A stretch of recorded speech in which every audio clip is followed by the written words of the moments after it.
പറയുന്നുണ്ട്. അതുകൊണ്ട് തന്നെ ഈ സമ്പുഷ്ടീകരിച്ച യുറേനിയത്തിൻ്റെ കാര്യത്തിൽ ഒരു തരത്തിലുമുള്ള വിട്ടുവീഴ്ചയ്ക്കില്ല എന്ന അസന്നിഗ്ധമായി ഇറാൻ കാര്യങ്ങൾ വ്യക്തമാക്കുകയാണ്. മറ്റൊരു പ്രധാനപ്പെട്ട കാര്യം, ലബനിലേക്കുള്ള ആക്രമണം ഇസ്രായേൽ ഇപ്പോഴും തുടരുന്നു എന്നുള്ളതും ഇറാനെ പ്രകോപിപ്പിക്കുന്നുണ്ട്. ഈ സമാധാന ശ്രമങ്ങളുടെ ഭാഗമായി ഇറാൻ മുന്നോട്ട് വെച്ച ഏറ്റവും പ്രധാനപ്പെട്ട ആവശ്യങ്ങളൊന്നായിരുന്നു തങ്ങളുടെ സഖ്യകക്ഷികളെ ആക്രമിക്കരുത് എന്നുള്ള ധാരണയിലേക്ക് എത്തണം എന്നുള്ളത്. പക്ഷേ ഇസ്രായേൽ തുടക്കം മുതൽ തന്നെ, ഈ കരാർ വന്ന സമയം മുതൽ തന്നെ ഇത് ലംഘിക്കുന്ന രീതി ഉണ്ടായിരുന്നു. അതിപ്പോഴും തുടരുകയാണ്. ഇപ്പോൾ ഏതാനും മണിക്കൂറുകൾക്ക് മുൻപ് വന്ന വിവരമനുസരിച്ച് ഏതാണ്ട് 6ഓളം സ്ത്രീകളടക്കം 6ഓളം ആളുകൾ ലെബനിൽ കൊല്ലപ്പെട്ട് കഴിഞ്ഞു. ഹിസ്ബുള്ളയുടെ കേന്ദ്രങ്ങളിലാണ് ആക്രമിക്കുന്നത് എന്ന് പറയുമ്പോഴും സാധാരണ ആളുകൾ കൊല്ലപ്പെടുന്ന സാഹചര്യം ചെറിയ പ്രശ്നമല്ല ഉണ്ടാക്കിയിരിക്കുന്നത്. ഹിസ്ബുള്ളയുടെ ഭാഗത്തു നിന്നും ഇസ്രായേലുമായി ബന്ധപ്പെട്ട് വലിയ മുന്നറിയിപ്പുകൾ വന്നിട്ടുണ്ട്.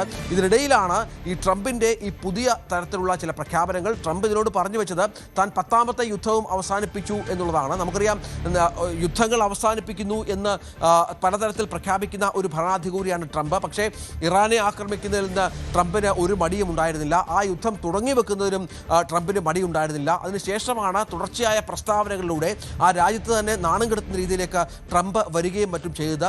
ഇപ്പോഴും തുടരുന്നു. ഇറാൻ സമ്മതിച്ചു എന്നാണ്. ഇറാനുമായി ആവശ്യങ്ങൾ മുന്നോട്ട് വെക്കുകയായിരുന്നില്ല.